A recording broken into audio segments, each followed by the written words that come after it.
Imagine you're standing at the summit of Mount Everest, 8,848 meters above sea level. But instead of windburn, frostbite, and oxygen tanks, you're holding a pool floaty.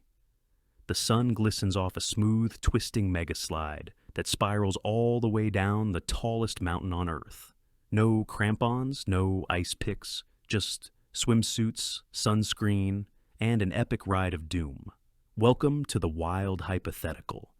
What if Mount Everest was a water slide? First of all, you'd need a lot of water. We're not talking about a few garden hoses connected to the top.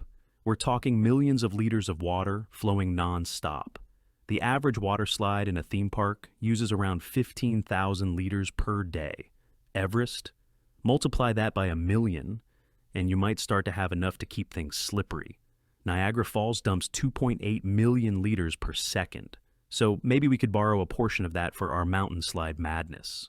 But before we get too excited, let's do the math on the ride itself. The average person goes down a regular slide at about 10 to 15 kilometers per hour, but on a nearly 9-kilometer vertical drop with the assistance of gravity and water. Well, things escalate quickly. Assuming no friction, and let's be honest, this thing is not up to code, you'd accelerate rapidly. You'd hit terminal velocity, about 200 kilometers per hour, after falling for around 12 seconds. Congratulations, you're now moving faster than most sports cars, on a pool float, wearing goggles shaped like a cartoon duck. Of course, you wouldn't just fall straight down. This slide would have twists, turns, and mega corkscrews, right? That might slow you down, or launch you off the side of a Himalayan cliff. Either way, the laws of physics would have a few stern words with your spinal cord. The G-forces from sharp curves at high speed could turn your Everest joyride into a full-blown astronaut training exercise. And remember, this isn't just a slide. It's a slide built on rocks, glaciers, and certain death. But let's say engineers work their magic. Reinforced tubes, anti-friction materials, maybe even magnetic speed regulators, whatever. Science makes it safe. What would the ride actually feel like? Well, it starts with a breathtaking view. Literally, because there's still barely any oxygen at the top.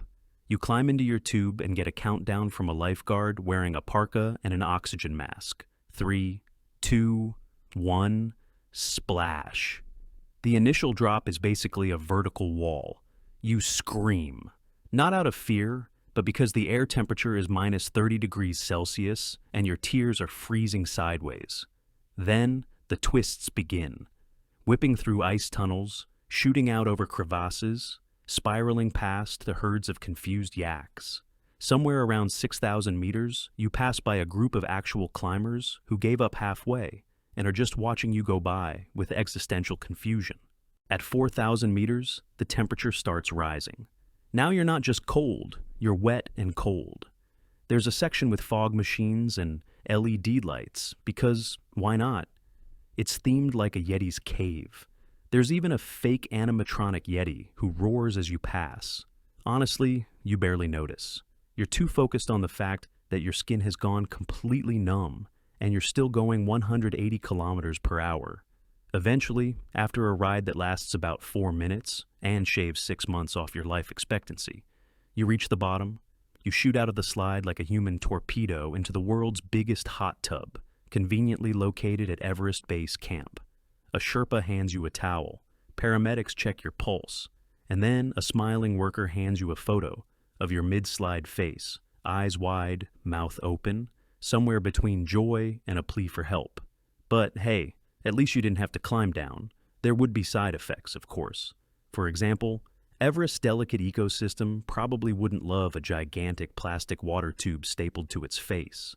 The slide might disrupt local wildlife, especially snow leopards, who do not appreciate being splashed. The mountain's permafrost could melt, leading to landslides. International mountaineering purists would be furious. You can't just slide down the tallest mountain on Earth.